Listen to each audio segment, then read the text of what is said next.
내 이름은 노마루 나노. 35살의 전업주부입니다.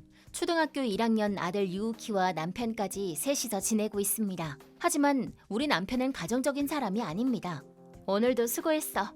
퇴근길에 부탁할 게 있는데 괜찮아? 뭔데? 케이크 좀 사다 줘. 왜? 오늘 무슨 날이야? 오늘 유우키가 한자 시험에서 80점을 받아왔어. 근데? 한자를 원래 잘 못했는데 열심히 공부했대. 노트에 몇 번이나 써가면서. 근데 이 얘기 내가 전에 했었지? 기억 안 나. 에휴, 또 잊어버렸네. 그래서 80점이라고? 응, 항상 50점도 못 받더니 엄청난 발전이지? 넌 그게 좋아? 뭐가? 초등학교 1학년 시험에서 80점이라고. 이건 좀 심각한 거 아니야? 그게 무슨 뜻이야? 머리가 너무 멍청한 거 아니냐고. 잠깐만, 자기 아들한테 못하는 말이 없네? 너도 너무 오냐오냐 하지 마. 그따위 점수로 칭찬을 해? 혼내도 시원찮은데 80점으로 칭찬해주면 더 이상 실력이 안 늘지도 몰라 그 녀석. 그치만 노력해서 좋은 결과를 받은 건 칭찬해줘야지. 만족할 레벨에 도달하지도 않았는데 칭찬하는 건 유치원 때까지만이야. 애를 그렇게 키우다간 사회의 냉혹함을 맛보고 무너질지도 모른다고. 말을 해도 진짜? 뭐 케이크는 사갈 수 있는데 난 이제 그 녀석한테 기대는 없어. 뭐? 그런 등신 같은 놈은 필요 없다고. 엄마의 양육 방식이 그렇게 만든 거겠지만. 소라오, 아까부터 너무하는 거 아니야? 그럴 거면 소라오도 육아에 참여하면 되잖아. 난 밖에서 일하느라 바쁜 몸이야. 집안일이랑 육아는 여자가 할 일이지. 그건 너의 무능함을 자랑하는 것밖에 안 돼. 나도 알바지만 돈을 벌고 있다고. 그렇게 말할 거면 처자식 먹여 살릴 정도로 돈을 더 벌어오란 말이야.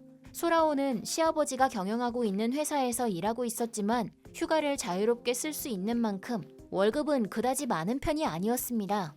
하지만 알바인 저보다는 월급이 많았기 때문에 항상 상전처럼 본인의 존재를 추켜 세우며 매일 밤 취해서 돌아오곤 했습니다.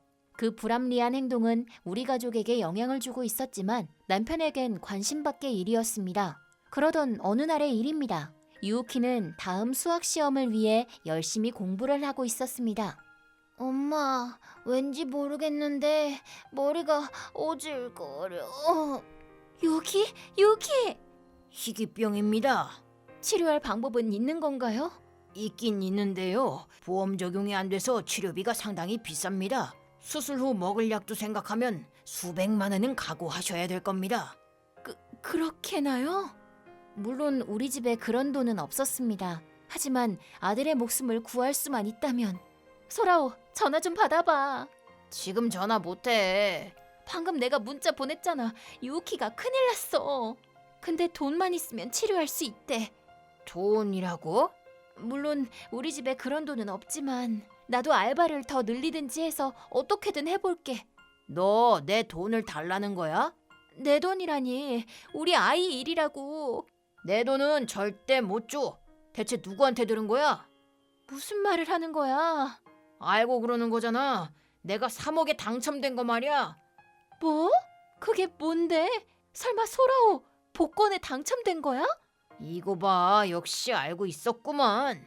지금 당신이 말했잖아. 그치만 다행이다. 그 돈이면 유우키를 살릴 수 있겠어. 웃기지 마. 뭐? 내가 왜 소중한 내 돈을 그런 등신놈을 치료하는데 써야 하는데? 무슨 말 하는 거야? 치료를 안 하면 유우키가 죽을지도 몰라. 어떻게 되든 내가 알 바야. 앞으로 더 살아봤자 인생을 헛살 뿐이야. 지금 여기서 죽어주는 게 여러모로 좋은 일이고 나를 위한 일이기도 하지. 당신 그거 진심으로 하는 말이야? 당연하지. 이 돈은 절대 못 줘. 너하고도 이혼할 거야. 이혼? 이 돈은 전부 내 거야. 잠깐만 진정 좀 해봐. 그 후 남편과는 연락이 되지 않았습니다. 시댁에도 연락해봤지만 사표를 책상 위에 두고 사라져서는 지금 어디에 있는지도 모른다고 했습니다. 결국 남편은 복권 당첨금을 가지고 행방을 감춰버렸습니다. 남겨진 것은 나와 병에 걸린 아들. 저는 지푸라기라도 잡는 심정으로 양가의 사정을 말했습니다. 다행히도 양가 부모님께서 돈을 지원해 주셨고 그 덕분에 유우키는 치료를 받고 목숨을 건질 수 있었습니다. 정말 미안하다. 바보 같은 아들 녀석 때문에. 돈은 걱정하지 말고 곤란할 때는 언제든지 말하거라. 감사합니다. 그런 놈을 믿고 살 생각은 이제 추호도 없었고 미련이 남는 것도 싫었기 때문에 이혼 서류를 제출하고 남남이 됐습니다. 그 후 소라오와 함께 살던 아파트를 해약하고 저는 친정 부모님과 살기 시작했습니다. 일단 치료가 됐다고는 하지만 앞으로 또 무슨 일이 있을지는 모르는 거니까요. 돈은 최대한 모아두는 게 제일 좋기도 하고요. 하지만 제 걱정과는 달리 유우키는 건강하게 커졌고 어느새 고등학생이 되어 있었습니다. 여전히 공부는 못했지만 이 아이에게 어떤 재능이 있다는 것을 알게 됐습니다. 저는 그 재능을 더 키워주기 위해 최대한 할 수 있는 일을 하기로 결심했고 열심히 일했습니다. 그때 잊고 있던 그놈으로부터 연락이 왔어요. 나노 오랜만이네. 소라오? 잘 지내고 있어? 무슨 일이야? 나 지금 바쁘거든? 요즘에도 일해? 당연하지. 그렇구나. 그렇다는 건 재혼도 아직 안 했겠네. 재혼 같은 소리 하고 있네. 내가 누구 때문에 이렇게 됐는데? 미안해. 나한테 미련이 있었으니 다른 남자랑 만날 수 없었던 거겠지. 뭐? 다 알아. 그래서 내가 이렇게 연락한 거야. 지금 무슨 말 하는 거야? 우리 다시 합칠까? 네? 네 하고 대답한 거야? 이야, 이미 그럴 줄은 알고 있었지만 너한테 직접 들으니 기쁘다. 노야. 착각하지 마. 부끄러워하지 마. 아직 날 사랑하잖아. 전혀. 물벼룩만큼도 안 사랑해. 물벼룩이라니. 당신이 자꾸 이상한 말을 하니까 당황해서 자동 입력을 잘못 누른 거야. 그럼 왜 아직 혼잔데? 사실 날 기다린 거지? 그야 당연히 유우키를 위해서지. 뭐? 잠깐, 그 녀석이 아직 살아있었어? 아들한테 못하는 말이 없어. 시부모님이랑 우리 부모님 덕분에 살았어. 지금 벌써 고등학생이야. 뭐야 진짜. 부모님한테 그런 돈이 있었어? 그래, 좋았어. 나 이제부터 좋은 아빠가 될게. 그니까 우리 합치자. 네 마음대로 정하지 마. 이런 풍선대가리 같으니. 돈은 평생 놀고 먹을 만큼 충분하잖아. 이제 나한테 연락하지 마. 그럴 순 없지. 뭐? 설마 10년 만에 그 3억엔을 다 썼다고 하진 않겠지? 그걸 어떻게 알아? 제정신이야? 대체 뭘 했길래 그 많은 돈을 다 쓴 거야? 사업했지. 처음엔 성공적이었는데 점점 적자가 늘더니 정신 차려보니까 빚까지 생겼어. 빚까지 있다고? 도와줘. 넌 내 아내잖아. 누가 네 아내야? 우린 완벽한 남남인데? 안 돼. 나노는 내 아내야. 나노가 부모님들한테 부탁 좀 해줘. 손자 다음으로 내가 죽을 것 같으니 돈 좀 보태달라고. 당신이랑 유우키가 같아? 당신은 자업자득이잖아. 난 정말 노력했어. 열심히 했다는 것만 알아주라 제발. 누구라도 실패는 할 수 있잖아. 곰곰이 잘 생각해봐. 당신 유우키가 한자 시험에서 80점 받아왔을 때 뭐라고 했지? 과정이 아니라 결과가 중요하다며. 열심히 노력해도 좋은 결과가 아니면 쓸모없다고 그랬었잖아. 그랬던 사람이 열심히 했다는 걸 알아달라고? 제발 부끄러운 줄 알아. 그치만 난 내가 성공할 수 있을 줄 알았어. 옛날부터 난 뭐든 다 잘했으니까. 그건 시부모님의 서포트가 있었기 때문 아닐까? 두 분도 말씀하셨어. 둘째라서 너무 오냐오냐 키우셨다고. 당신이 뭘 하던 부모님은 칭찬만 해주셨지? 근데 당신은 왜 자기 아들을 깎아내려? 진짜 웃긴다. 난 유키보다 뭐든 더 잘했어. 그건 사실이야. 그 유우키는 지금 당신보다 훨씬 더 좋은 성과를 내고 있는데? 그래봤자 꼴통학교 같은 데 가서 조금 더 좋은 성적을 받아온다는 거겠지. 사실 유우키는 그림에 소질이 있어. 그림? 전문가가 말하길 유우키는 글자를 그림처럼 받아들이는 독특한 감성을 가지고 있대. 그래서 글자를 읽는 게 힘든 거였고 공부도 좀처럼 머리에 들어오지 않았던 거였어. 그래서 그림을 시켜봤더니 천재더라고. 얼마 전에 유명한 주간지에서 개최한 대회에 응모했는데 보란듯이 최우수상을 받을 정도로 잘해. 뭐? 그게 진짜야? 그럼 그 녀석 만화가 되는 거야? 맞아. 그 아이는 착실히 성과를 내고 있어. 당신이랑 다르게. 그렇다는 건 돈이 들어온다는 거네? 그건 다행이다. 그 돈만 있으면 나 파산 안 해도 돼. 일단 1000만엔이라도 좋으니까 융통 좀 해줘. 당신 바보야? 유우키가 자기를 버리고 간 아빠한테 돈을 왜 줘? 그치만 돈은 있는 거잖아. 10년 전 당신한테 똑같이 말해주고 싶다. 뭐 말해봤자 당신은 변함없이 우릴 버리고 사라지겠지만. 제발 부탁해. 불쌍한 나 좀 살려줘. 불쌍해? 미련하다는 걸 잘못 쓴 거 아니야? 미안한데 나도 유우키도 너무 바쁘거든? 그럼 이만. 두 번 다시 연락하지 말아줘. 잠깐만 나노. 그 후 우리는 아들의 만화가 활동을 위해 도쿄로 이사를 했습니다. 전 남편은 양가 부모님 집에 처량한 모습으로 찾아가 울고불고 매달렸지만 이제 와서 도와달라고? 감히 그런 뻔뻔한 소리를 하다니. 두 번 다시 오지 마. 라며 내쫓겼다고 합니다. 그러는 사이에 빚은 불어날 대로 불어나 버렸고 아이러니하게도 소라오는 병으로 쓰러져서 막대한 치료 비용까지. 하지만 전 남편을 도와줄 사람은 없었고 입원 비용도 내지 못해서 병원을 나오게 됐다고 합니다. 현재는 줄어가는 수명에 덜덜 떨며 파산 신청을 하고 있다고 합니다. 돈 문제로 골머리를 앓고 있는 속이 텅 빈 피망대가리의 최후. 이건 지극히 자업자득이네요. 내 이름은 노마루 나노. 32살입니다. 3살 난 아들 남편과 함께 빌라에 살고 있습니다. 저희가 살고 있는 빌라는 1층이 월정액 주차장으로 되어 있고 우리도 한 곳을 빌려 차를 주차해 놓고 있습니다. 우리가 차를 쓰는 것은 거의 주말뿐이지만 집이 시내에서 떨어진 곳에 있기 때문에 쇼핑을 할 때에는 아무래도 꼭 차가 있어야 합니다. 그러던 어느 주말 이상하다. 열쇠가 없어. 왜 그래? 열쇠 어디 있는지 알아? 지난주에 장 보고 와서 항상 넣어두는 곳에 둔 것 같은데. 그런 것 같은데 여기 말고 둘 데가 없는데. 그럴 리는 없지만 혹시 자동차에 두고 내린 건 아닐까? 설마 그건 아니겠지. 하지만 집안에서는 아무리 찾아도 헛수고였고 우리는 하는 수 없이 주차장으로 확인하러 갔습니다. 그랬더니 차가 없어. 누가 훔쳐갔어. 나는 정신이 아찔해졌습니다. 옆에서는 남편이 곧바로 관리회사에 전화를 걸고 있었습니다. 아마 CCTV에 범인이 찍혔을 거야. 확인해달라고 하자. 남편이 말한 대로 CCTV에 찍힌 영상을 판독해보니 바로 어제 저녁 어떤 사람이 우리 차를 타고 밖으로 나가는 장면이 영상에 찍혀 있었습니다. 범인은 바로 모노호시 씨? 아는 사람이야? 유치원에서 친한 엄마. 대체 어떻게 된 거야? 모노호시 씨. 어머 나노 씨 안녕하세요. 안녕하지 못하거든요? 왜 우리 차를 함부로 몰고 나가신 거예요? 무슨 소리야? 시침이 떼지 마세요. CCTV에 확실하게 모노호시 씨가 찍혔거든요. 이런 내 정신 좀 봐. CCTV가 있는 걸 깜빡했네. 내가 이래. 이 덜렁이 77이. 덜렁? 77? 지금 장난해요?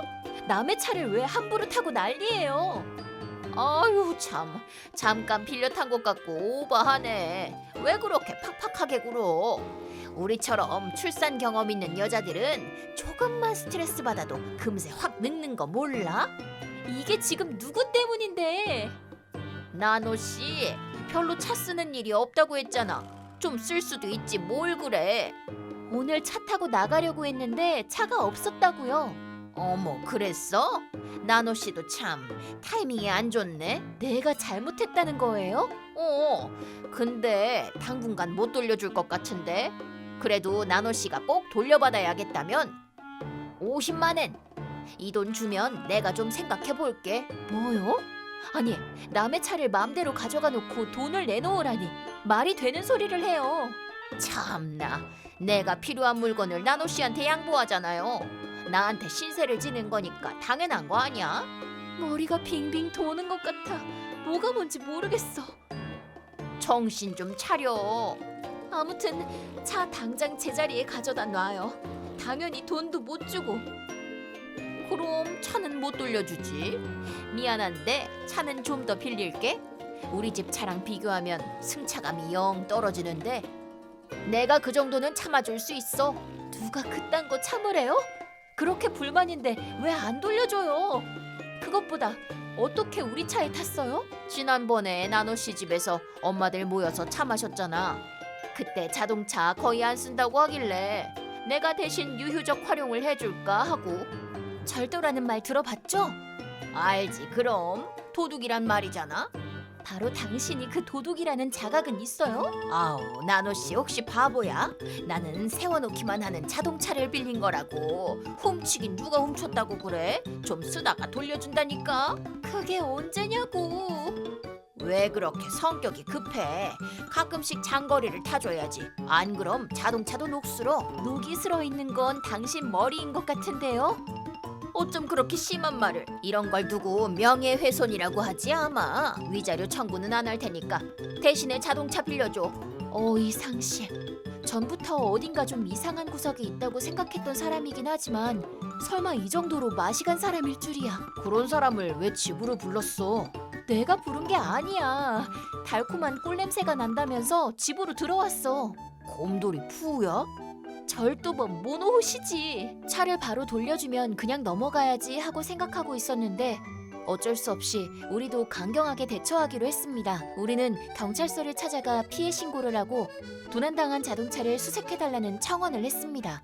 안 됐지만 경찰에 가서 피해 신고했어요. 뭐? 경찰? 왜? 당신이 한 짓은 명백한 범죄니까. 무슨 말인지 모르겠네. 친구를 경찰에 신고하다니? 무슨 심보야 그게? 친구 차를 훔치다니. 대체 무슨 심보신가요? 제가 오히려 되묻고 싶네요. 지금 당장 가서 취하해. 안 그러면 자동차 안 돌려줄 거야. 취하하면 자동차 바로 돌려줄 거예요? 몇 번을 말해. 지금은 힘들다고. 결국 똑같잖아요. 지금 어디예요? 경찰이 모노호시 씨 집으로 갔는데 아무도 없다고 하던데요. 뭐? 우리 집까지 갔다고? 그건 좀 심한 거 아니야? 남의 사생활까지 막 그렇게 침해해도 되는 거야? 너 사람이 왜 그러니? 한마디 하면 열마디를 되받아치니 말로는 도저히. 이렇게 된 이상 나도 못 참아. 자동차는 안 돌려줄 거야. 이건 너한테 받은 모욕에 대한 대가야. 정당한 위자료니까 그렇게 알고 경찰에도 그렇게 말해두어. 만약에 내가 체포라도 되는 날에는 나 혼자서는 안 죽을 거니까 명심해. 도저히 대화가 안 돼. 갑갑하네.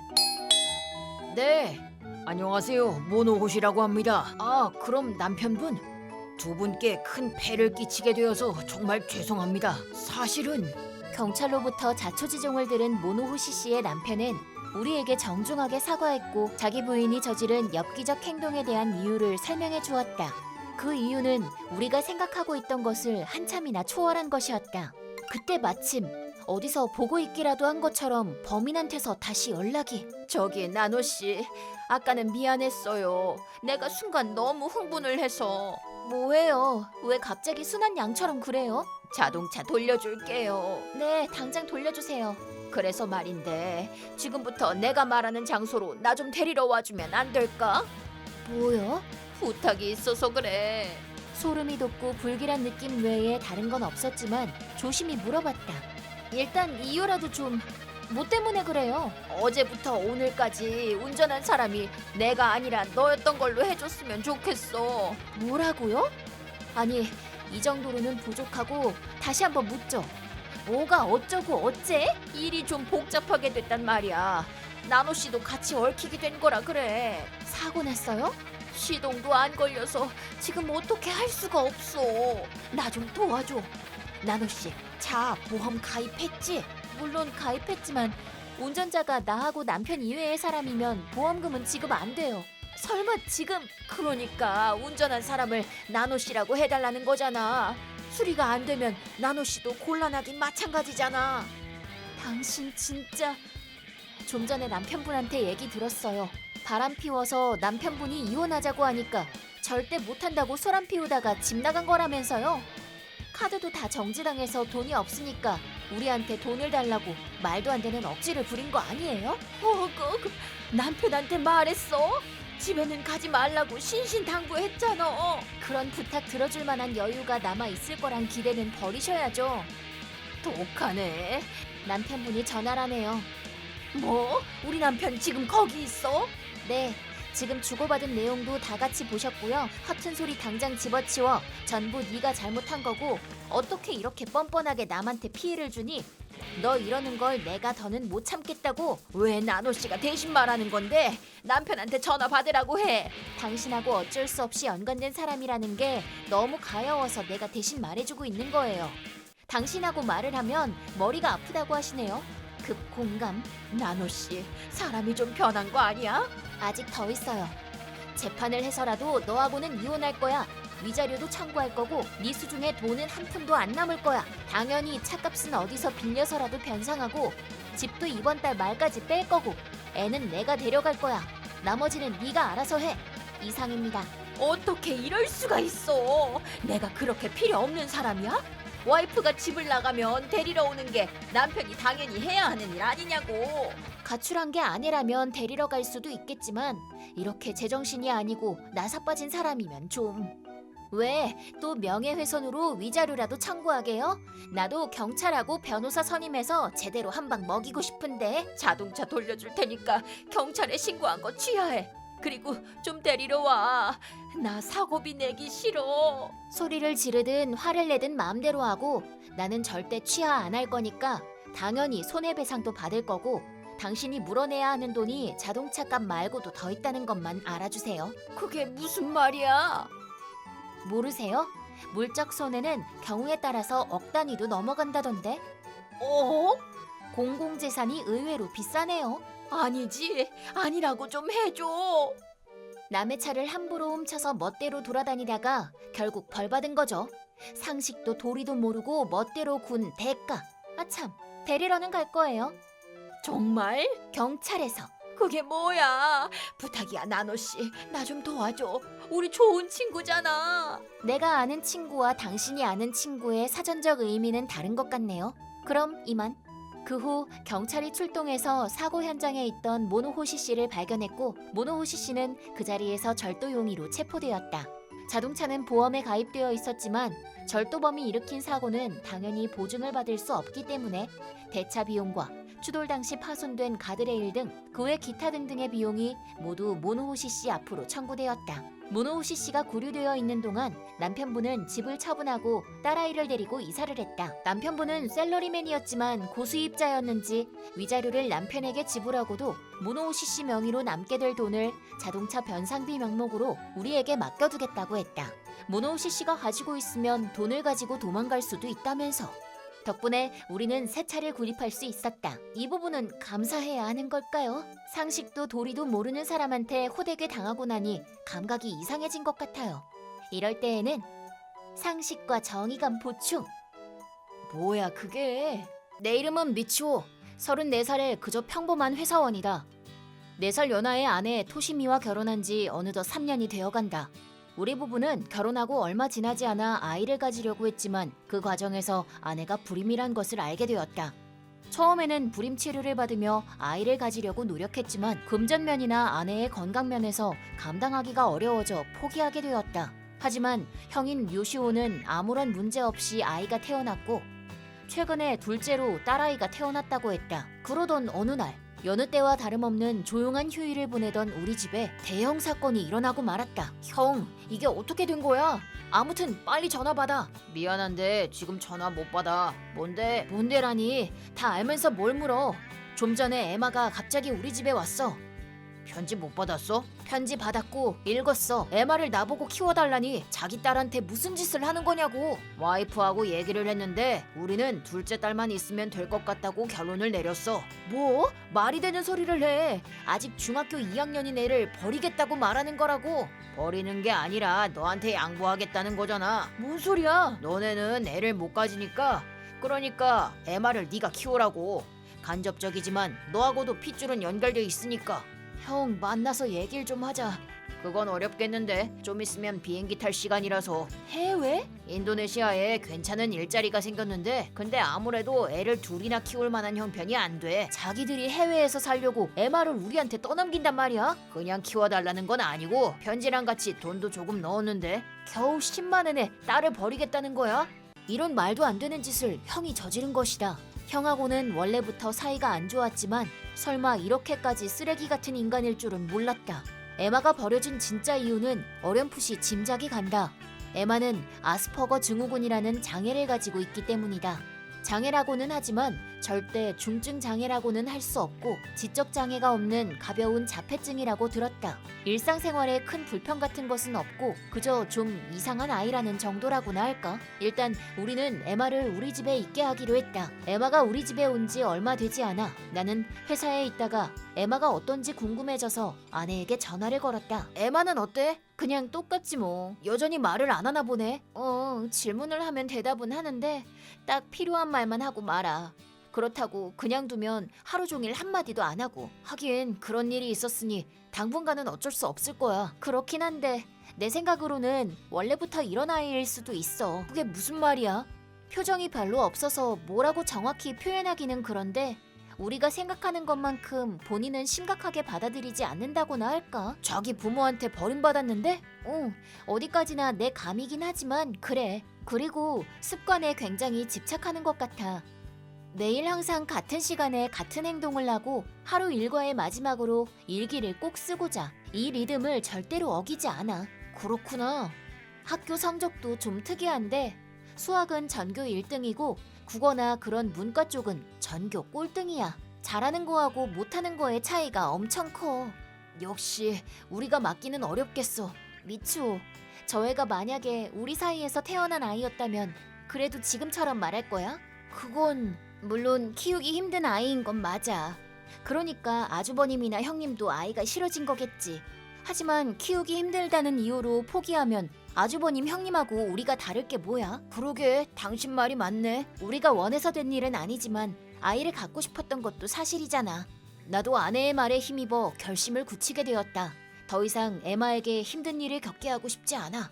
그렇게 우리 세 사람의 생활이 시작되었다. 확실히 에마는 무표정에 말이 없었지만 대화가 안 되는 것도 아니었고 우리를 곤란하게 하는 행동을 하는 것도 아니었다. 또 함께 있는 시간이 많아지면서 차츰 눈이나 입의 작은 움직임으로 에마의 감정을 알 수 있게 되었다. 그리고 새로운 발견을 하게 되었다. 에마는 직접 말로 대화하기보다는 라인이나 메일 등의 문장으로 대화를 나누는 것을 좋아하는 것 같았다. 그리하여 라인을 적극적으로 이용해서 대화를 나누게 되었다. 그렇게 에마와 함께 지낸 지 몇 개월 후 경악스러운 사실을 알게 되었다. 저기 뭐 한 가지 물어봐도 될까? 물어보는 건 자유지. 그래, 자유지. 지금부터 하는 질문에 대답해줬으면 좋겠어.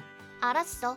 엄마 아빠하고 같이 생활할 때는 어땠어? 어땠냐고? 전에는 매일 뭘 하며 지냈어? 아침에 일어나서 준비해서 학교에 갔고 갔다 오면 일을 했어. 일? 무슨 일을 했는데? 그 사람하고 아는 사람 집에 가서 시키는 대로 하면 돼. 뭘 시켰는데? 우선 옷을 벗고 그러고 나서는 침대로 가는 경우가 많았어. 그건 그 아는 사람하고 같이 잠을 잤다는 거니? 잠은 안 자.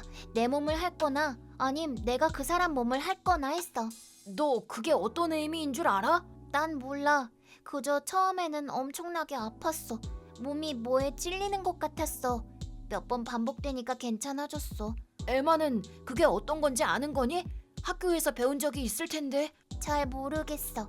난 수학 말고 다른 건 잘 몰라. 그래, 알았어. 말해줘서 고맙다. 나는 온몸에서 피가 빠져나가는 것 같았다. 형이 에마를 제대로 돌보지 않았을 거라는 생각은 하고 있었지만 그 쓰레기 같은 자식이 에마에게 매춘을 시켰을 줄이야. 에마는 하는 행동이 편향적이고 친구도 없기 때문에 성에 대한 지식이 전혀 없어 보였다. 그래서인지 별다른 생각이 없어 보였지만 오히려 그런 모습이 더 마음이 아팠다. 아내에게 얘기하자 충격을 받고 엉엉 울어버렸다. 설마 그렇게까지 험한 일을 겪었을 줄이야. 아내도 나와 마찬가지로 상상도 못했던 일이었을 것이다. 우리는 에마를 꼭 행복하게 해주자고 더욱 강하게 다짐했다. 시간은 흘러 에마는 어느덧 고등학교 3학년이 되었다. 처음 우리 집에 왔을 때에 비하면 표정도 풍부해졌고 잠깐 얘기해서는 모를 정도로 장애도 두드러지지 않게 되었다. 그리고 에마는 그녀가 가진 엄청난 재능을 발휘하게 되었다. 미초, 대박이야. 내 얘기 좀 들어봐. 왜 그렇게 흥분이야? 무슨 일인데? 오늘 에마 담임 선생님한테 연락이 왔는데 무슨 일 있어? 아니야. 에마가 쓴 수학 논문이 공모대회에서 우승을 했대. 뭐? 공모? 그게 뭐 어떻게 된 건데? 에마가 수학 천재라는 거지. 이런 실력이면 곧 유명 대학 수학과에서 입학 제의가 있을 거래. 와우, 대박 사건이네. 걔가 원래부터 수학 점수만 유난히 높았잖아. 맞아. 근데 그냥 잘하는 과목이려니 그 정도로밖에 생각 안 했었는데. 근데 에마 담임 선생님이 수학 담당이잖아. 에마의 재능을 알아보신 거지. 그래서 테스트 삼아 에마한테 별도로 문제를 내서 풀어보게 했었더라고. 그런 일이 있는지 전혀 몰랐네. 나도 얼마나 놀랬는지 몰라. 선생님 말씀이 이미 자기보다 수학 지식 면에서는 훨씬 위에 있다는 거 있지? 그 정도야? 이 성적이면 어느 대학이든 수학과라면 무조건 장학금 받고 갈 수 있대. 이야, 진짜 안 믿긴다. 에마한테 그렇게 뛰어난 재능이 있을 줄이야. 우리 진짜 한참 멀었어. 이렇게 눈앞에 천재를 두고 못 알아보다니. 에마하고 더 많이 대화를 나눠야겠어. 그런 의미로 오늘은 맛있는 거 먹으면서 축하 파티하자. 당연히 그래야지. 그리고 정말로 이런저런 대학에서 입학 제의가 들어왔다. 뿐만 아니라 천재 수학소녀로 잡지에도 소개되었다. 하지만 무엇보다 기분 좋았던 건 아빠 고마워. 지금까지 돌봐주신 것 감사해요. 에마가 아버지의 날에 내가 좋아하는 음식을 만들어준 것이다. 나는 그만 그 자리에서 펑펑 울고 말았다. 처음 에마가 왔을 때는 어찌해야 할지 잘 몰랐는데 막상 닥치고 나서는 크게 의식하지 않고 자연스럽게 우리는 진짜 가족처럼 된 것 같다. 하지만 그런 우리의 행복한 시간을 망치려고 작정이라도 한 듯이 그 쓰레기 형에게서 연락이 왔다. 야, 잘 있었어? 무슨 일이야? 야박하게 왜 그러니? 형제 사이에. 용건만 말해. 사실은 일본으로 돌아가게 됐어. 그래서는 에마를 다시 데려오려고 그러지. 지금 장난해? 장난이라니. 나하고 와이프 사이에 태어난 딸이야. 달랑 10만 엔에 우리한테 떠넘겼잖아. 그러게. 지금까지 너무 고마웠어. 이제 더 힘들게 안 할 테니까 안심해. 입 안 닥쳐? 너 같은 부모한테 돌려줄 거라고 생각했어? 너 그동안 정이 많이 들었구나. 그건 그렇고 왜 갑자기 다시 데려가겠다는 거야? 우리도 다시 생각해봤는데 사랑하는 우리 딸을 버리다니 안 될 말이고 해서 그때 우리가 잘못 생각했어. 내가 그 속셈 모를까봐? 에마 기사가 실린 잡지라도 어디서 본 건 아니고? 지금 에마는 일본에서 손에 꼽히는 장래가 유망한 아이라고. 이유가 뭐면 어떻다는 건데? 아무튼 데리러 갈 테니까 그런 줄 알아. 난 분명히 거절했어. 너 지금 무슨 말을 하냐? 에마는 우리 친자식이야. 작은 아버지, 작은 엄마가 뭐라고 떠들어봐야 아무 소용 없어. 정말 데려가겠다는 거야? 나 일 복잡하게 하고 싶지 않아. 그냥 조용히 우리한테 보내면 돼. 일단 알았다고 대답은 했지만 당연히 에마를 돌려보낼 생각 따위는 없었다. 하지만 계속 에마 주위를 맴돌게 둘 수는 없기 때문에 사회적으로 처분을 받게 해야 된다고 생각했다. 그렇게 아무것도 모르고 뻔뻔하게 우리 집으로 찾아온 형 부부는 내가 미리 연락해둔 경찰에 연행되어 그 자리에서 체포되었다. 죄목은 당연히 성적 학대. 에마가 겪은 일은 엄연한 범죄 행위이다. 에마는 어렸을 때부터 일기를 쓰는 습관이 있었기 때문에 그때의 일도 하나도 빠짐없이 자세하게 일기장에 적혀 있었다. 그게 증거가 되어 형과 형수는 유죄 판결을 받았다. 내 생각 같아서는 평생 감옥에서 나오지 않았으면 하는 바람이다. 내 이름은 리에. 올해 16살이 된 고등학생이다. 엄마는 내가 어렸을 때 돌아가셨고 아빠 다케오미와 둘이서 살고 있다. 아빠는 자유분방한 타입으로 집에 없을 때가 많다. 일도 하는 것 같기는 한데 구체적으로 어떤 일을 하는지 잘 알지 못한다. 아빠는 집에서 할 줄 아는 게 거의 없기 때문에 집안일은 대부분 내가 도맡아서 하고 있고 돈 관리도 거의 내가 하고 있다. 그렇긴 해도 지금까지 큰 문제 없이 지내왔고 모든 일에 익숙해져 있기 때문에 이제 와서 무슨 불만이라고 할 것도 없었다. 하지만 어느 날 나를 기겁하게 만드는 일이 일어나고 말았다. 그날은 다른 날과 별다를 것 없는 평일이었고 내가 학교에서 돌아왔을 때의 일이다. 제발 빨리 대답해. 이게 무슨 일인지 빨리 설명하라고. 뭔데 그래? 뭔데 호들갑이야? 지금 호들갑 안 떨게 됐어? 집에 왔더니 모르는 남자애가 거실에 앉아있잖아. 너무 놀래서 소리를 꽥 질렀단 말이야. 그거 볼만했겠네. 이게 지금 무슨 일이야? 이 남자애 누구야? 사실은 아빠 재혼하기로 했어. 그 남자애는 재혼한 부인이 데리고 온 애야. 재혼? 그건 또 뭐야? 왜 말 안 했어? 미안, 말하려고 했는데 타이밍을 놓쳐서 그만. 만나자마자 바로 결혼하게 된 거야? 찌르르르 전기가 통하는데 운명적인 만남이란 이런 건가 싶고. 아무튼 그건 그렇다 치고 찌르르르 전기 통한 애 엄마는 어디 있어? 그야 나랑 같이 있지. 오늘부터 당분간 허니문 다녀오려고. 뭐라고? 나한테는 인사도 안 하고 간다고? 애는 어쩔 건데? 네가 봐주면 되잖아. 너도 동생 있었으면 좋겠다고 했었잖아. 잘 됐지? 그거야 초딩 때 얘기고. 아무튼 잘 부탁해. 이렇게 해서 어느 날 갑자기 남동생이 생겼다. 솔직히 말해서 상당히 당황스럽다. 남동생이 된 아이는 유우토라고 초등학교 5학년에 아주 조용하고 말이 없는 아이였다. 하긴 낯선 집에서 방금 만난 모르는 누나와 같이 살게 됐으니 그럴만도 하지. 당황스러운 것도 당연한 일이겠지 싶다. 좀 이상했던 건 이 아이가 입고 있는 옷이 아주 더러웠고 목욕을 얼마나 안 했는지 몸에서 나는 냄새가 좀 역했다는 것이다. 대체 지금까지 어떤 생활을 했길래 애가 이 모양인 걸까? 이유야 어찌되었건 우리 둘이 한 집에서 살게 되었고 다행이라면 유우토는 말은 없었지만 성격은 온순한 편이어서 금세 나를 따르게 되었다. 하지만 문제는 우리 아빠였다. 유우토가 우리 집에 온 지 몇 달이 지났을 때 지금 이게 몇 번째 연락하는 건지 알아? 제발 부탁이야. 대답 좀 해. 이번엔 또 뭐야? 돈. 지금 당장 돈이 필요하단 말이야. 야, 너 용돈 달라고 조를 거면 좀 더 예의 바르게 부탁을 해야지. 누가 용돈 달래? 지금 전기세며 월세도 못 내고 있단 말이야. 통장에 돈이 없어서 자동이체가 안 됐단 말이야. 그랬어? 지금 수중에 돈이 없으니까 너 알바에서 받은 돈 있잖아. 그걸로 좀 해결해. 그건 벌써 썼거든. 내 알바비까지 다 쓰고 지금 돈이 한 푼도 없단 말이야. 월세랑 공과금 냈으면 별 문제 없겠네. 사람이 밥을 안 먹으면 굶어 죽지 않겠어? 냉장고도 텅텅 비었단 말이야. 조금이라도 좋으니까 당장 돈 보내. 네가 아무리 그래도 아빠도 정말 빈털털이야. 니들 문제는 니들이 해결해. 나보고 대체 어쩌라는 거야. 내 알바비로 생활이 될 것 같아? 그럼 시급이 좀 센 알바를 하면 되잖아. 고등학생 시급은 어딜 가나 똑같다고. 진짜 짜증나게. 그럼 학교를 관두던가. 지금 뭐라고 했어? 진심으로 하는 말이야? 고졸이나 중졸이나 뭐 별 차이도 없지 않아? 지금까지 키워준 은혜를 갚는다고 생각하고 너도 직장을 찾는 게 어때? 됐어. 그만해. 아빠한테 기대를 한 내가 바보지. 지금까지는 적어도 금전적인 면에서 이렇게까지 곤란해 본 적은 없었다. 그런데 재혼을 하고 나서는 집에 생활비를 거의 가져오지 않았다. 원인은 새로 맞은 부인, 다시 말해 유토의 엄마. 아빠는 그 여자한테 빠져서 헤어나오질 못하고 그 여자한테 돈을 너무 많이 쓰다 보니 집에 가져다 줄 돈이 없다는 뜻으로 해석된다. 뭐라고 불평을 하려고 해도 둘이 같이 거의 집에 들어오지 않았기 때문에 어쩔 도리가 없었다. 결국 생활을 할 수 없었고 나는 고등학교를 자퇴하게 되었다.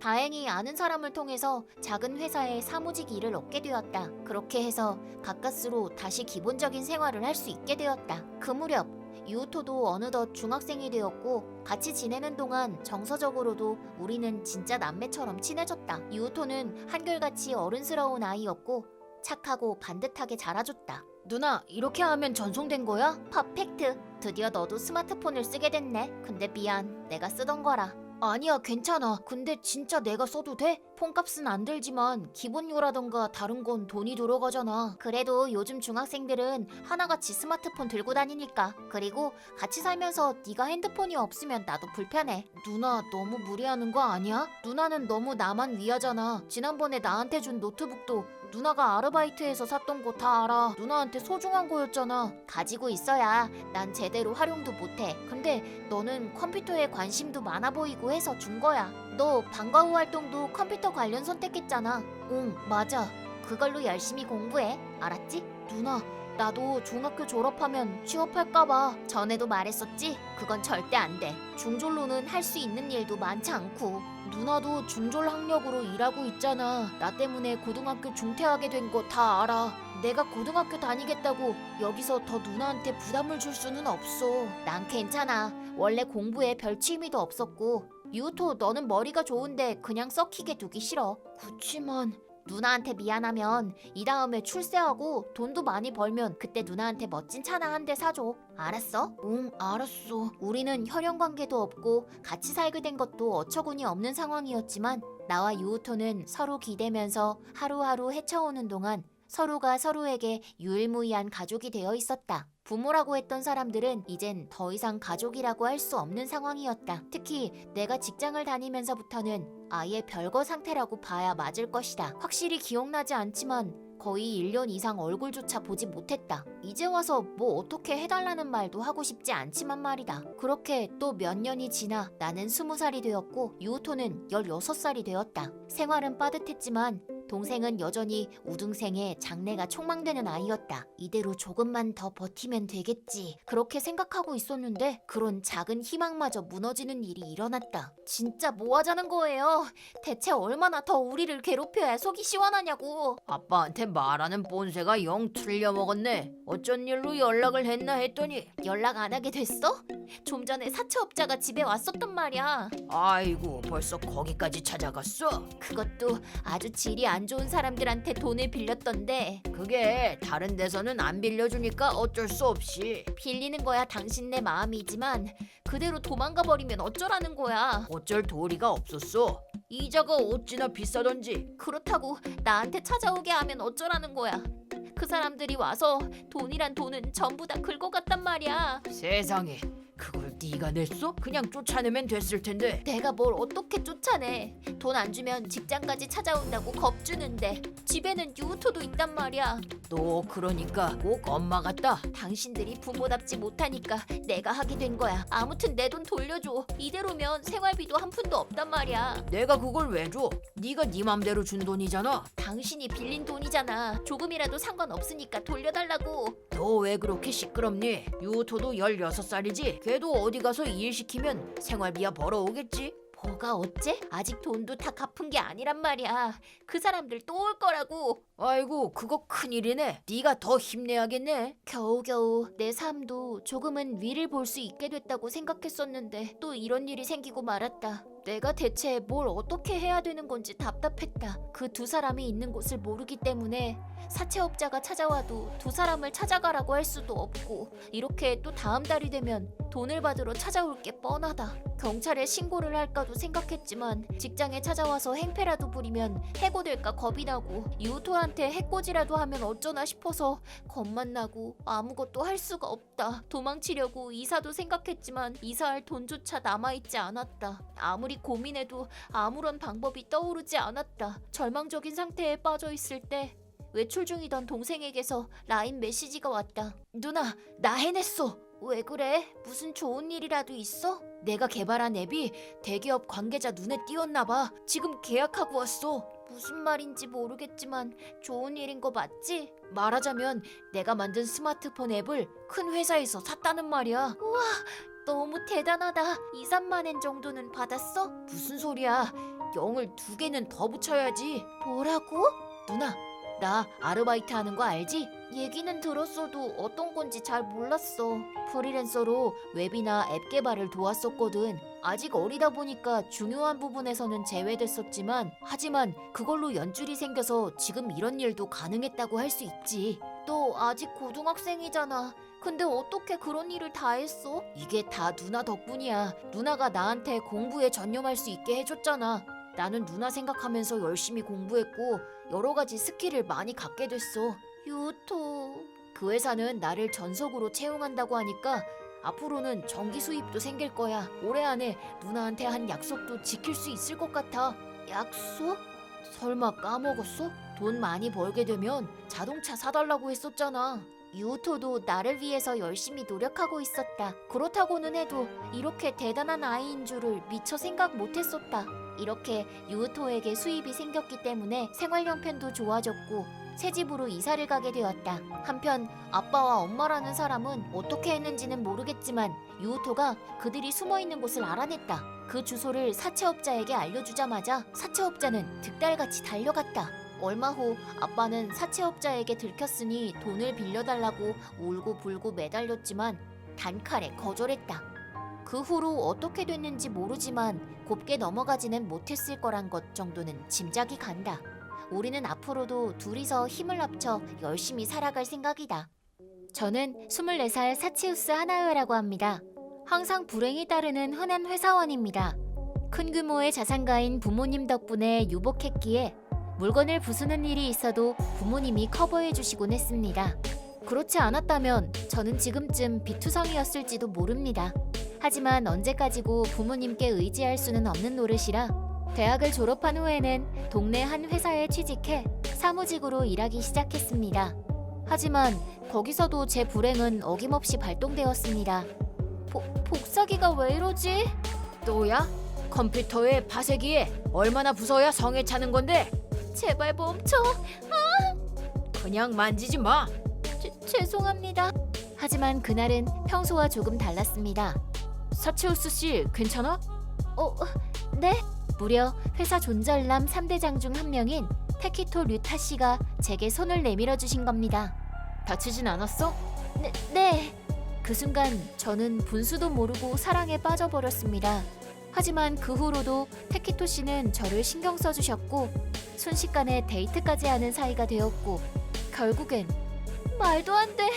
항상 불행하기만 했던 내가 설마 결혼을 하게 될 줄이야. 행복하게 살자. 네. 행복한 둘만의 신혼생활이 시작되었습니다. 지금까지 내가 불행했던 건 이 행복을 위해서였구나. 나 너무 행복해서 무서울 지경이야. 하지만 이런 행복은 오래가지 못했습니다. 반년 후 남편의 태도가 갑자기 바뀐 것입니다. 벌써 밤 10시인데 몇 시에 올 수 있을 것 같아? 요새 자주 늦는데 괜찮아? 시끄럽네. 엥?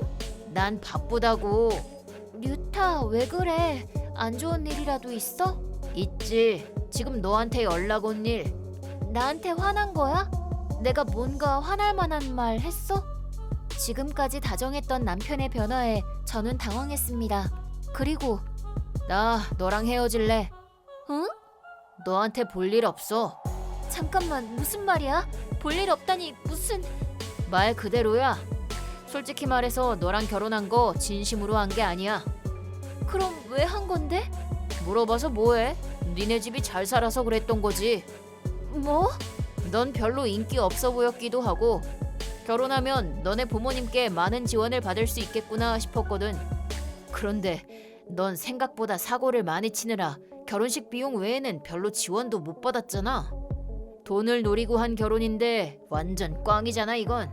그런 생각을 했었구나. 반대로 그런 메리트가 없으면 누가 너랑 결혼할 거라 생각해? 운은 더럽게 없고 칠칠 맞은 데다가 멍청하지. 심지어 얼굴도 못생겼잖아. 너무해. 그래도 너가 불쌍하긴 해. 좋은 건 다 언니가 가지고 태어났으니까. 언니? 네 언니 말하는 거야. 다 들었어. 너랑은 다르게 예쁜 언니는 부모님 사랑 듬뿍 받고 자랐다며. 그 사람은 그래도 부모님이 지원도 해주신다며. 처음부터 네 언니랑 결혼하면 좋았을 텐데. 지금 뭐라는 거야? 하여튼 나는 니네 언니랑 결혼할 거야. 잠깐만, 언니라니 내 언니? 그럼 또 누가 있는데? 설마 너한테 그런 예쁜 언니가 있을 줄이야? 아니 잠깐만, 내 말 좀 들어봐. 그 사람 해외에 있었다면서?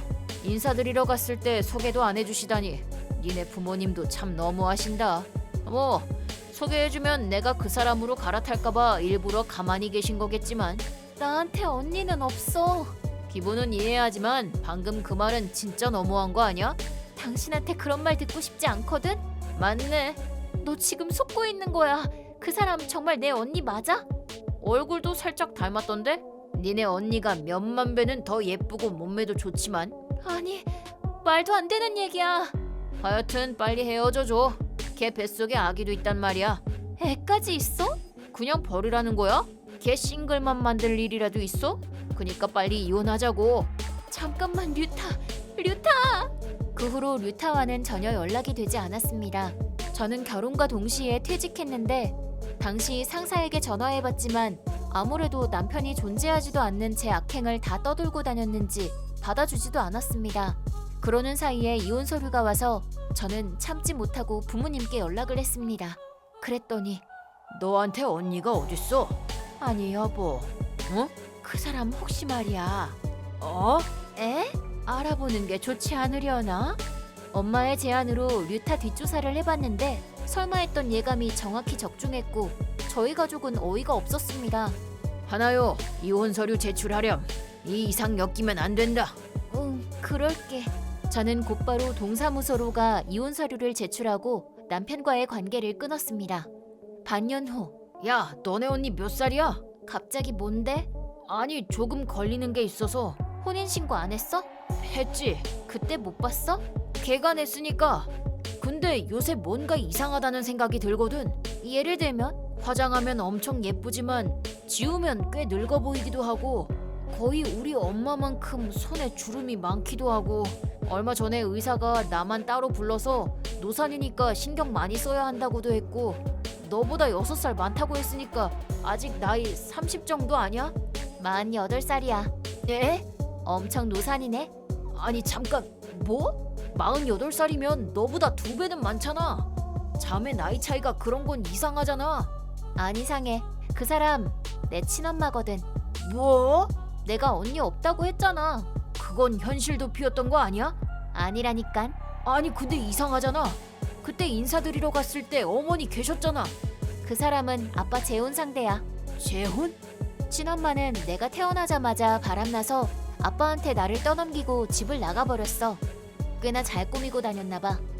겉모습은 예쁘니까 30살 정도로 보일 수도 있지. 그 후에 결혼한 상대가 지금 내 엄마야. 그니까 나한테는 낳아준 사람 말고 그 사람이 엄마인 거지? 거짓말이지? 미안한데 진짜야. 그럼 나는 거의 50 다 되어가는 할머니랑 결혼해서 애까지 만들었다는 소리야? 여자한테 그런 소리 하다니 실례잖아. 근데 당신도 참 가엽다. 아빠한테 들었는데 내 친엄마는 자기 미모에 반해서 다가온 남자들 등쳐먹는 무서운 여자래. 아빠도 젊었을 적에 돈 다 날릴 뻔했다더라. 진짜로? 근데 왜 나야? 별로 돈도 없는데. 젊어서 그런 거 아니야? 장기적으로 보면 일도 오래 할 거 아니야. 앞으로 쭉 착취당하는 거라고? 힘내. 야 잠깐만. 그럼 너네 부모님 지원은? 바람둥이 전처한테 왜 우리 아빠가 돈을 주겠어? 진짜로? 큰일 났네. 멘붕 온 와중에 미안한데 나도 당신한테 위자료 청구할 거야. 왜? 당신이 불륜해서 이혼한 거니까 당연하잖아. 이제 와서 왜 그래? 솔직히 친엄마랑 엮이기 싫어서 당신이 눈치 못 채면 그대로 둘까 싶기도 했지만 이미 들킨 일이니까 받을 건 받으라고 아빠가 그러더라. 아 좀 봐줘. 그걸 어떻게 내? 하나요, 나 좀 도와줘. 내가? 왜? 복사기 때문에 넘어졌을 때 도와줬잖아. 노리고 그런 거잖아. 아직 나 사랑하지? 응. 너 같은 여자를 받아줄 수 있는 건 나밖에 없어.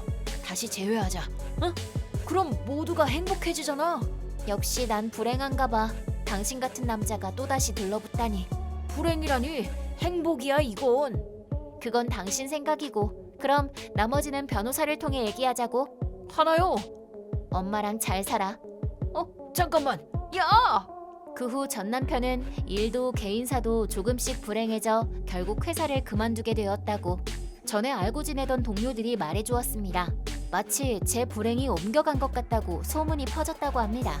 하지만 실직 후에도 제 친엄마는 뱃속의 아이를 방패 삼아 돈을 계속 뜯어내느라 다 쓰러져가는 몸으로 계속 일만 하며 살고 있다고 합니다. 사실 저는 전 남편에게 어떤 사실 하나를 말해주지 않았는데 눈치채셨나요? 법을 좀 아시는 분이라면 어쩌면 의아해하셨을지도 모르겠네요. 그건 바로 제가 사는 일본에서는 아내의 친모와는 결혼이 성립되지 않는다는 점입니다. 네, 제 엄마는 류타와 혼인신고를 했다고 말했지만 그건 그냥 류타를 붙잡아두기 위한 거짓말이었던 것입니다. 멍청한 전 남편은 엄마의 거짓말을 그대로 믿고 자기 스스로 남편이라는 이름에 목줄을 찬 셈이죠. 등본 하나만 떼보아도 바로 알겠지만 계산적인 제 엄마가 그걸 시킬 리는 없다고 생각합니다. 앞으로도 자기가 벌인 일에 책임을 지고 착취당하면서 살겠지요. 내 이름은 야치오. 27살의 전업주부이다. 오늘은 내가 직접 겪은 어처구니 없었던 일에 대해서 이야기하려고 한다. 남편인 유스케와는 작년에 결혼식을 올렸고 올해 들어서 아이를 가지려고 노력 중이었다. 다행히 순조롭게 임신을 했고 친구들과 가족들에게 진심 어린 축하도 받았다. 출산 예정을 며칠 앞둔 어느 날 진통이 왔고 드디어 우리들의 첫 아이가 이 세상에 태어나려고 하고 있었다. 미리 휴가를 받아놓았던 남편과 함께 병원으로 향했고 이어서 내 친정 부모님, 시부모님까지 양가 어른들이 모두 한자리에 모였다. 이제 우리 아가는 많은 사람들의 축복 속에서 이 세상에 나온다는 상상만으로도 가슴이 벅차왔다.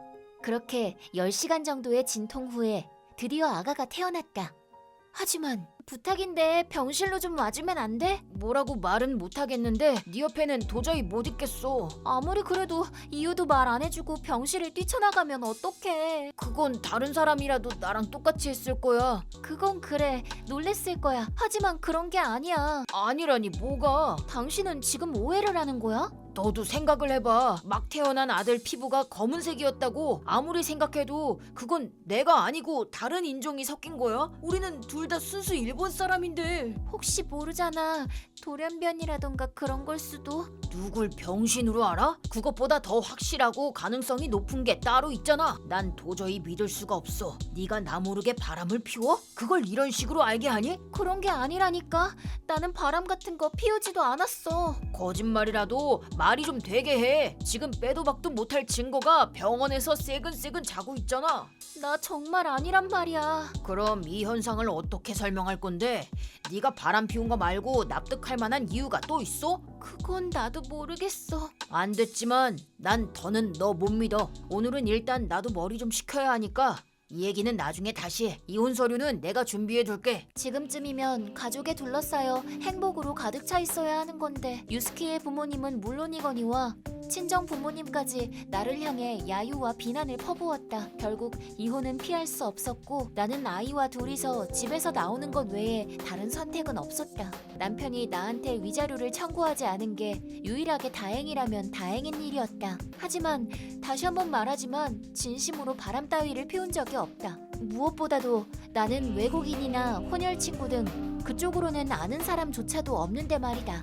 하지만 지금 나한테 안겨있는 이 아이는 틀림없는 내 아이다. DNA 검사까지 했기 때문에 그 사실은 의심의 여지가 없다. 과거의 일들을 차근히 돌이켜보다가 한 가지 일이 떠올랐다. 그리고 학창시절부터 친한 친구인 카린에게 라인으로 연락을 했다. 오랜만이다. 지금 시간 괜찮아? 오랜만이다. 출산은 했어? 응, 하긴 했어. 진짜? 축하해. 사진 좀 보내줘. 그보다 물어보고 싶은 게 있는데 뭔데? 나 임신하기 전에 너랑 같이 술 마시러 갔었잖아. 그랬지. 근데? 그날 내가 좀 많이 마셔서 무슨 일이 있었는지 기억이 안 나는데 아, 맞다. 그랬지. 너 원래 잘 안 취하는데 그날은 좀 이상했어. 그날은 네가 나 집까지 데려다 줬지? 그랬지. 그때 유스케 씨가 집 밖에서 기다리고 있었는데 무슨 일 있냐면서 엄청 걱정했었어. 나 그때 뭐 이상한 거 없었어? 이상한 거라니? 예를 들면 외국인하고 얘기를 했다거나 혹시 너 뭐 기억난 거라도 있어? 전혀 기억나는 건 없는데 한 가지 의심스러운 게 있어서 사실 그날 그 바에서 흑인 남자가 말을 걸어왔었는데 너랑 그 남자가 완전 죽이 잘 맞는다 싶더니 내가 잠깐 자리를 비운 사이에 둘이 없어졌더라고. 그러고 나서 몇십 분쯤 지나서 너만 자리로 돌아왔었어. 역시 그랬구나. 그러니까 나는 술 기운에 휩쓸려 말을 걸어온 외국 사람을 따라 나갔고 거기서 해서는 안 될 행위를 저지르고 말았다는 얘기인가. 나는 남자친구가 없을 때에도 그런 행동은 해본 적이 없는데 무엇보다 필름이 끊길 정도로 술을 마셔본 적조차 없다. 하지만 다른 이유는 찾을 수 없었고 혼혈아인 남자아이를 낳은 것이 나의 현실이다. 유스케의 말대로 나는 바람을 피웠고 그 사람의 아이를 갖게 된 것이다. 입이 10개여도 할 말이 없게 되었다. 하지만 이 일은 몇 개월 후 새로운 직면을 맞이하게 되었다. 카린과 마찬가지로 학창시절부터 친하게 지내온 나츠미와 얘기를 나누고 있었다. 이래저래 해서 지금 싱글맘이야. 거짓말. 난 절대 못 믿겠어. 너 그렇게 파란만장한 타입이었어? 나도 이 사실이 믿기지 않아. 하지만 아이가 태어난 이상 그게 현실이야. 술이 웬수네. 나도 적당히 마셔야지 정말. 나는 죽을 때까지 한 모금도 마시지 않기로 맹세했어. 그래야지 그럼. 근데 너 그날 카린하고 같이 있었다고 했지? 응, 그랬어. 그게 왜? 걔 경찰에 잡혀갔대. 뭐? 나 몇 달 전에 통화했었는데? 한 일주일 정도 전에 있었던 일이야. 근데 증거 불충분으로 풀려났었다는데 모르겠어. 대체 무슨 죄를 졌는데? 나도 다른 사람한테 들은 거라 잘은 모르는데 아무튼 질이 안 좋은 사람들하고 어울렸다는데 그 사람들이 저지른 범죄에 가담했다는 의심을 받고 있나 봐. 걔도 진짜 아직도 그랬단 말이지? 학교 때부터 좀 위험하긴 했어.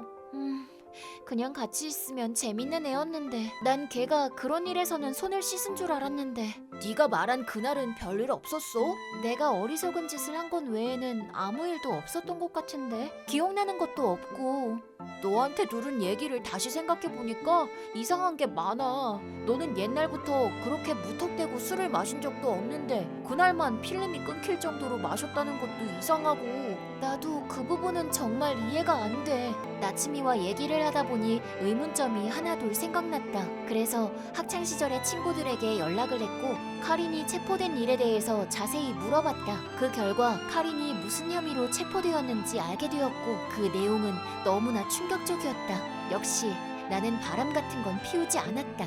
그렇게 확신하게 된 나는 오래간만에 전 남편에게 연락을 해보기로 했다. 왜냐하면 반드시 그 사람의 도움이 필요했기 때문이다. 오랜만이야. 잠깐 얘기 좀 할 수 있을까? 무슨 일이야? 돈 때문에 그래? 그런 거면 다른 데 가서 알아봐. 아니야.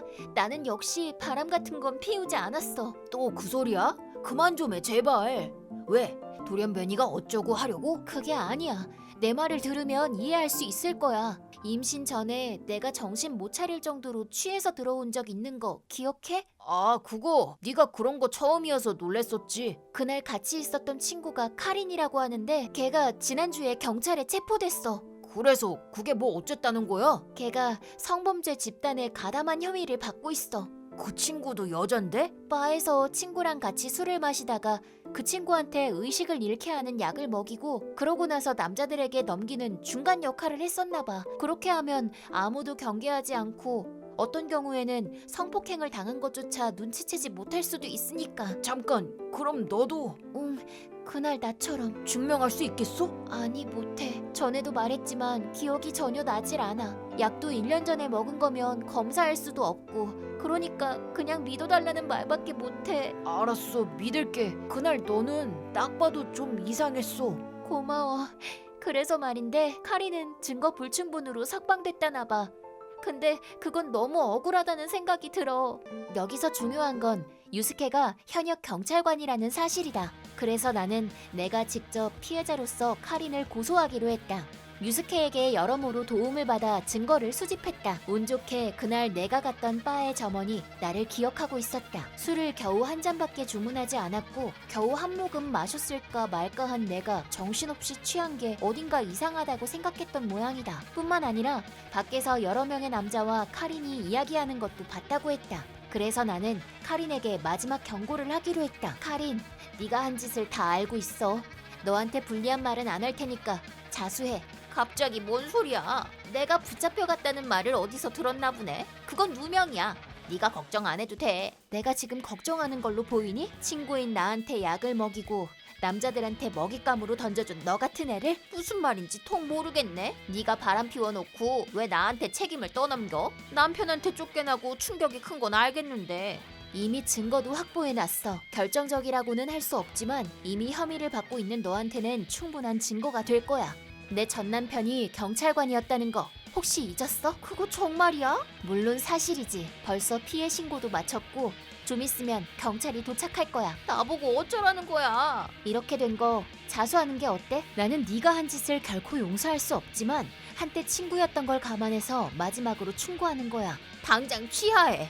안 그럼 무슨 일이 벌어질지 장담 못해. 무슨 일이 벌어지는데? 더한 일도 당할 수 있다는 말이지. 안타깝다. 이게 마지막 기회였는데.